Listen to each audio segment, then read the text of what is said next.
Hey everyone, I'm coming to you from beautiful Frederick County, Virginia. I'm standing on what is left of the Rutherford's Farm battlefield. As you can see behind me, there's a lot of development that has occurred. We've got a lot of restaurants, a Lowe's, a Target. So this is all that's left of the Rutherford's Farm battlefield. But this particular area plays a major role in the American Civil War, not just the battle on July 20th of 1864, but in June of 1863. This area will be part of the Second Battle of Winchester. As Confederate soldiers are advancing to Gettysburg, they will defeat Robert Milroy's troops here in Winchester. In September of 1864, you will also have the Third Battle of Winchester, in which this area will play another role as cavalry will come through here and attack the Confederate flank. But on July 20th of 1864, there is a battle here at Rutherford's Farm.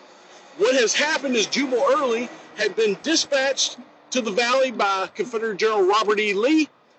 Early has moved David Hunter out of the valley at the Battle of Lynchburg, and he has proceeded north down the valley through Winchester all the way to the gates of Washington by July of 1864. Does not take Washington. He ends up retreating back here toward the valley. On July 17th and 18th, he will fight a battle at Cool Spring, which is east of where we are. He will be facing Horatio Wright's Union troops there. Early will then begin to move back toward Winchester, being pursued by Wright's soldiers. Although Early did win that battle at Cool Spring, he wants to get here to a more defensible position. Unfortunately, he will find out he is now being threatened from the north as Union troopers under William Averill are moving south from Martinsburg. They can either get on the flank of Early or get in his rear before he gets here. So Early decides he is going to continue south towards Strasburg, go to the other side of Strasburg, and set up a defensive position on what's known as Fisher's Hill. In the meantime, he is going to leave Confederate General Stephen D. Ramseur here in Winchester with instructions to stay in the defenses of Winchester and check those troopers who are coming from the north. Around 4 p.m. on July 20th of 1864, the fight will start here.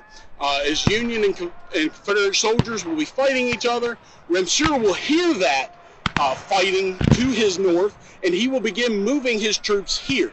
Now, he had been told to stay in those defenses, but he believes he outnumbers the Federals, so he is going to move toward Rutherford's Farm. As he does so, the Union soldiers who are arriving in the location believe that they outnumber the Confederates, and they in turn are going to plan an attack. Their attack will preempt the attack that Ramseur's going to make.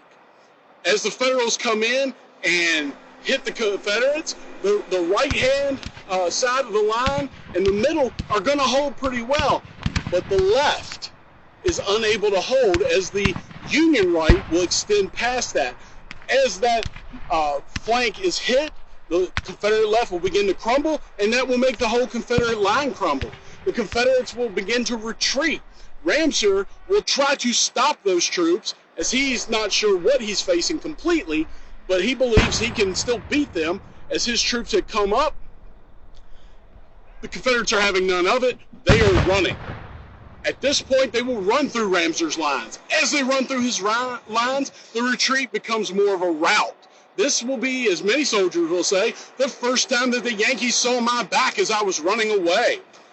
This will be a major victory, although a very short-lived victory, in the Shenandoah Valley. It's not a huge battle. It's not a huge victory overall, but morally, this is a big victory for the Union Army, as they have had very little success here in the Shenandoah Valley. If you get a chance to come out here, definitely do so. Very rich history area. We're not far from the Battle of Third Winchester, or the Third Winchester Battlefield Park. Also Second Winchester sites. Winchester itself, there's a lot of museums. The Shenandoah Valley Battlefields National Historic District runs a lot of the battlefields and museums around here, and they've got a great interpretation center at the Third Winchester Battlefield Park, so definitely go check that out. But again, Rutherford's Farm, not much left.